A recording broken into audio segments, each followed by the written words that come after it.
சிங்கம்புணரி அருகே வரலாற்று சிறப்புமிக்க பாரி ஆண்ட பறம்புமலையான பிரான்மலையில் பாரி வேட்டைக்கு செல்லும்போது முல்லைக்கு தேரிந்தலும் படி அரிசி அளப்பு வைபவமும் விமர்சையாக நடைபெற்றது. சிவகங்கை மாவட்டம் சிங்கம்புணரி அருகே வரலாற்று சிறப்புமிக்க பாரி ஆண்ட பறம்புமலையான பிரான்மலையில் திருக்கொடுங்குன்றநாதர் கோவிலில் பாரி வேட்டைக்கு செல்லும்போது முல்லைக்கு தேரிந்தலும் படி அரிசி அளப்பு வைபவமும் விமர்சையாக நடைபெற்றது. தென்னிந்தியாவை ஆண்ட அரசர்களில் முக்கியமானவர்கள் சேர சோழ பாண்டியர்கள். இந்த சேர சோழ பாண்டியர்களுக்கு அடங்கிய சிற்றரசுகள் பல இருந்தன. அதுபோன்ற கட்டுக்குள் இருந்த சிற்றரசுகளை கொண்ட சேர சோழ பாண்டியர்கள் பேரரசுகளாக திகழ்ந்தனர். ஆனால் அவர்களுக்கு சவால் விடுத்தவன் வள்ளல் பாரி ஆவான். மூவேந்தர்களை காட்டிலும் சிறப்பாக ஆட்சி செய்தான். கடைச்சங்க காலத்தில் கிபி 2ஆம் நூற்றாண்டு வாழ்ந்ததாக வரலாறு கூறுகிறது.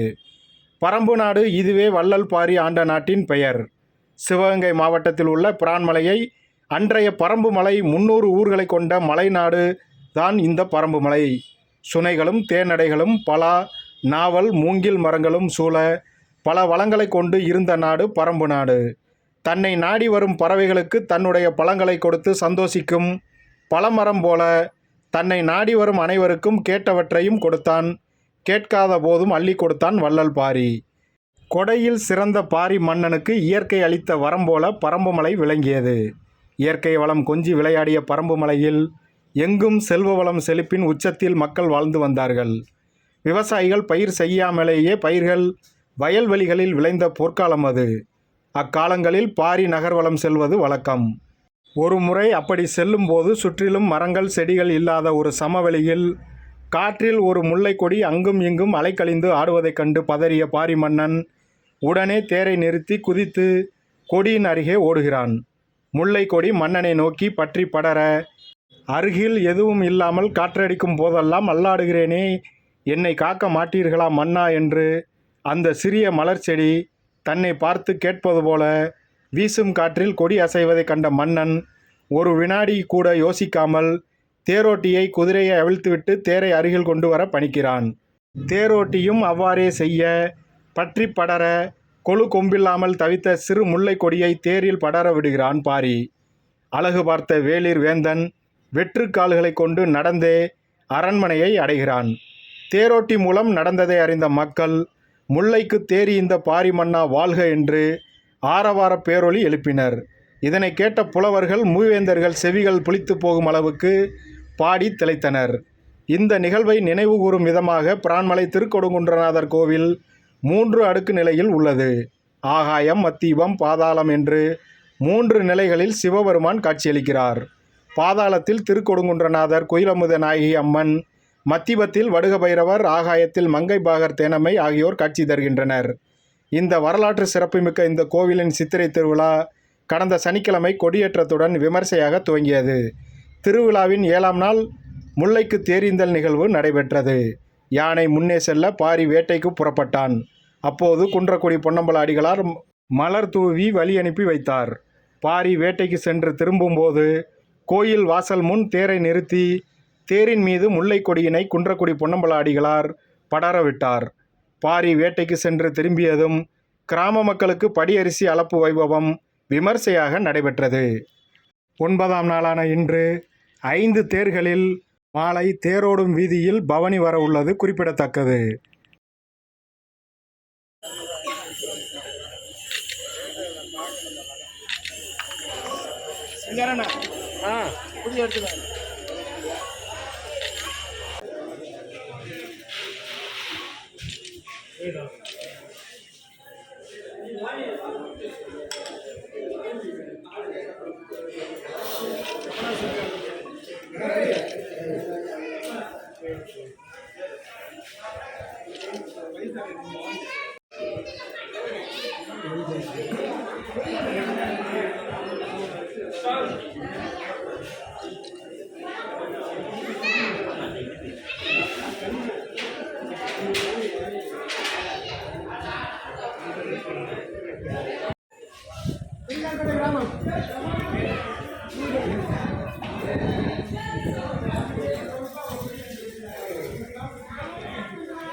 என்றும் அழைக்கப்படுகிற நம்முடைய பரம்புமலையில் பிரான்மலையில் சித்திரை பெருந்திருவிழா உற்சவ பெருவிழா இன்று 7ஆம் திருநாள் சீரும் சிறப்புமாக நடைபெற்று கொண்டிருக்கிறது. இன்றுதான் வாரி வழங்கிய வள்ளல் பெருந்தகை வாடிய முல்லை கொடிக்கும் தன் தேரினை ஈந்த வள்ளல் பெருந்தகை பாரி முல்லை கொடிக்கு தன் தேரை தந்த நிகழ்வு இப்போது நடைபெற்று கொண்டிருக்கிறது. இது உலக புகழ்மிக்க வரலாற்று புகழ்மிக்க சுற்றுச்சூழல் மேலாண்மை விழிப்புணர்வையும் வள்ளல் தன்மையையும் நெஞ்சில் ஈரமும் உடைய வள்ளல் பாரியின் பெருந்தகமையை பறைசாற்றிக் கொண்டிருக்கிறது. உழவர் உலாதன 4 வகை செல்வம் இந்த மண்ணிலே இருந்தது. பழா, தேன், மூங்கில் அரிசி என்று வள்ளிக்கிழங்கு என்று 4 வகை பொருள்கள்.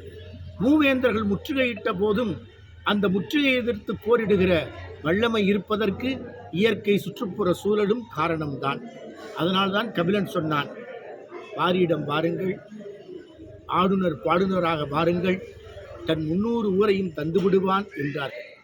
பாரி மட்டுமாயிருக்கிறான், கொடுப்பதற்கு மாரியாகிய மழையும் இருக்கிறது என்று மழையைப் போல மழையின் ஈடுக்கு இணையாக பாரியின் வள்ளல் தன்மை இருந்தது.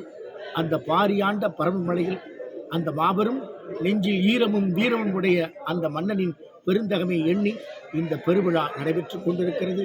சித்திரை பெருந்திருவிழா மதுரை மீனாட்சி அம்மன் கோவிலுக்கு இணையாகவே அங்கே சித்திரை பெருந்திருவிழா எப்படி நடைபெறுகிறதோ அதை போல 10 திருநாட்களும் இங்கு சீரும் சிறப்புமாக கள்ளழகர் வைகை ஆற்றில் இறங்குகிற நாளன்று இங்கு தேர் திருவிழா சிறப்பாக நடைபெறும்.